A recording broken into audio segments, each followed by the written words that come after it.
Hey, what's up, Liron here. Thank you for joining me in today's process. It's going to be a quicker one. I want to basically show you how to not make my mistakes and also be able to preserve some of the good things I'm doing in this specific painting process. So let's get to it. You will find a version of the sketch for you to download if you want to paint this on your own and redraw it based on what I did. But let's get to it. I'm not gonna leave you hanging. The biggest mistakes I did was I was impatient and I was a bit arrogant. That's the first thing. And then the other one is actually colors. So let me show you how this all plays out. So for the first wash, I actually started very patient, which is a good thing. And I wanted to really paint this step by step, do a thin wash that basically is the lightest value you can see of that flower pot, and make sure I cover the whole thing up. Now, funny enough, at this stage, I should have probably made a few more connections than I actually have done here. It was a good opportunity to connect that bar with a bit of a cooler, contrasting color, but I didn't do that. Whatever. And you'll notice I am also skipping just a few tiny highlights, okay? Now, my entire goal with painting this specific subject was to show you the importance of edges and how there's a nice combination of one very prominent smooth edge and another very prominent hard edge. The smooth edge is due to the direction of the flower pot, and the hard edge is that cast shadow by its lip. And it's a very beautiful combination. I think it looks fantastic if you get it right. And I'm going to show you a few very interesting things. Now, as I was reaching the bottom, I thought to myself, let's break off this this hard edge and really start bringing in the green for the background and have that merge together, which is a cool way of doing some lost and found edges. You see this often in landscapes and in still life painters who really know what they're doing, and I'm not one of them. I'm still learning, I feel like, but when you really know what you're doing and you have this ability to really decide where it's going to be hard edge, where it's going to be a soft edge, and really control the message of the painting that way, in a masterful way. And I can't tell you this edge is soft, this edge is hard. You have to figure out what works for yourself and what you enjoy seeing, right? But the mere fact of thinking about it, the mere understanding that it is something important, is an interesting thing to experiment on and research. So in any case, now on to the second wash, and here's where I'm starting to push the colors to be final for the lighter parts. Not for the lightest parts, but for the main kind of color slash value of the flower pot. Now, one really good thing I'm doing is painting that shadow here in the inwards beveled kind of area, dented rather, while this is still wet. And what this does is it just leads to a cool kind of wholesome effect of this looking like one painting merged together, fewer hard edges whenever possible to get a smooth flowing impression, which is always fun. Now, as for and let me check the recording works. Well, it's good. And as for this bar that I told you I should have done earlier, that was also a good time. I'm doing it while this handle for the flower pot is still a little wet, so there is this slight mingling of the two shapes. And here's something really fun. I'm moving on to the rest of the pot while this bar is still wet, and you'll notice how it immediately makes the blue move down a bit. These are the types of connections I personally really enjoy making. I find they lead to a very pleasing result for me. Again, you need to figure out what looks good to you.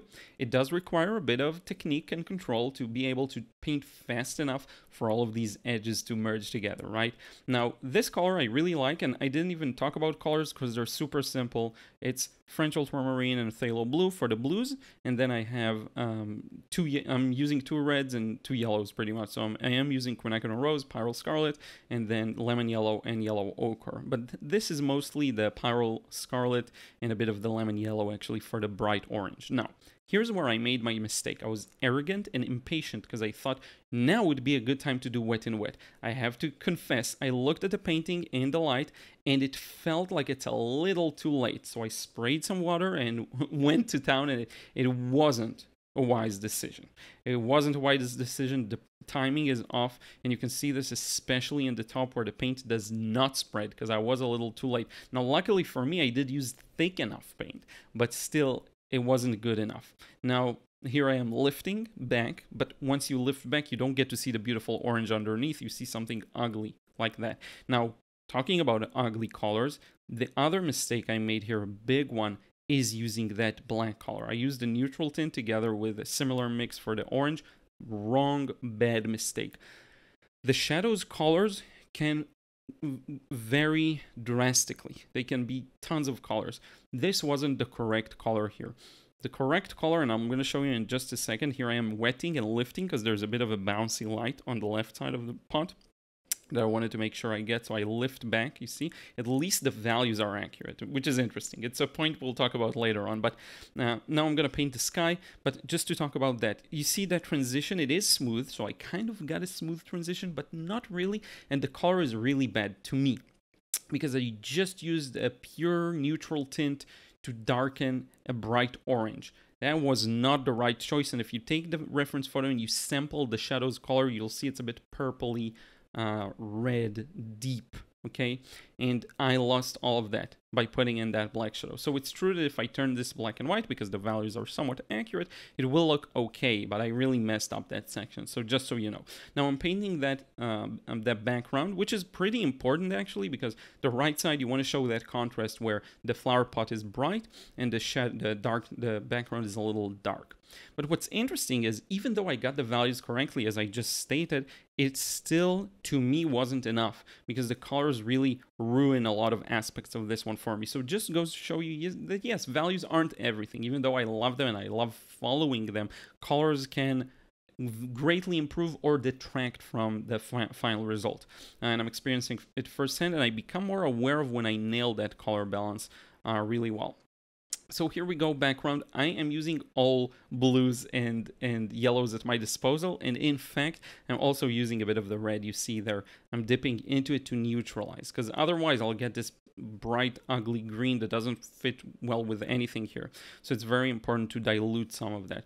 Now, look at dilute the saturation, I mean neutralize it. And here I'm going to do wet in wet. So luckily, my timing is okay with these sections. So I'm putting in very thick paint into pretty moist areas so that it spreads out a bit and it leads to a beautiful look of kind of free, you know, mostly on the right side. The left side I was a little too late. Now this needs to be darker, so I'm going to darken it once again. It has to make the handle pop. The handle really should pop here. Now the fun part about this process is that mistake, color related one, now it's time to pay attention because now I'm actually fixing it. So look at the mix I have here. It's this quinacridone rosy, pyrrole scarlet, a bit of yellow ochre, and I want you to see how much more nuance and richness this color has compared to what we had so far, because the difference is starking. And I'm going to zoom in again in just a moment and show you, but this color is a much better color for the shadow. And I know this is one of the more confusing things that people encounter, like what color should my shadows be? I know that's a big frustration among many people. So in this example, this was the right color. Now, how do you figure it out? You can sample the photo and actually sample the color and see what it is and try and match that. Or you could choose a color that simply complements the wash underneath or the color of the object in light. But what I want you to make sure you don't do is when it comes to saturation, you choose like a completely desaturated color like the neutral tint that would have been like the worst choice here, because we have a very bright warm color and then a very neutral, even a bit warm color, because the neutral tint has a bit of warmth to it. It's a very bizarre combination. I'm trying to alleviate it by painting using that same color over the neutral tint. It's not working. It's not the same as getting it right the first time. Now just imagine I would have gotten that same beautiful dark brown orange on the left side, how much better it would have looked. So, you know, I always try to explain, and here's some really good wet and wet, on point, great timing. I'm always trying to explain to you how to know what colors to use for the shadows. For this particular video, I want to show you a bad decision I made, and maybe it will help you to avoid that in the future, right? Now, everything is subjective at some point. It all comes down to style and personal preference, and you may like something that I dislike, but just letting you know, right? If you make this mistake a few times of mixing a color you find really ugly, you will learn how to handle it, which is why the most important thing is for you to paint. And by the way, this is why I think it's very important to paint your own photos, because then no one tells you this was the right choice, that was the right choice, like I'm doing here. In this tutorial, you kind of have to feed off of your own intuition and discover for yourself, which is very important. This is, after all, a journey of discovery. But in any case, made this top a little darker, should have been darker, and I'm using this opportunity to make this transition a little smoother between the light and the dark side. The overall balance of values is really nice right now. It's not perfect, don't get me wrong, but it is really nice. The one thing that sticks out to me like a sore thumb is that black on the flower pot and the miscalculated timing that really prevents the beautiful orange from showing. And I'm actually gonna soon wrap this up and remove the tape, and you'll see how some areas of the color are really weirdly pigmented just because of that bad timing. Okay, so you will see in just a second. Let's remove the tape. I like this painting's tape removal because it is painted all around. So we'll look at this area to the left, to the bottom, really pale gray, that had I waited for the orange to dry and then paint on top of that, if I were to lift or if I were to blend, that orange would still be showing, and right now it isn't. Now, you could glaze over it. I could improve it right now if I want to, but just know you can avoid it from the get.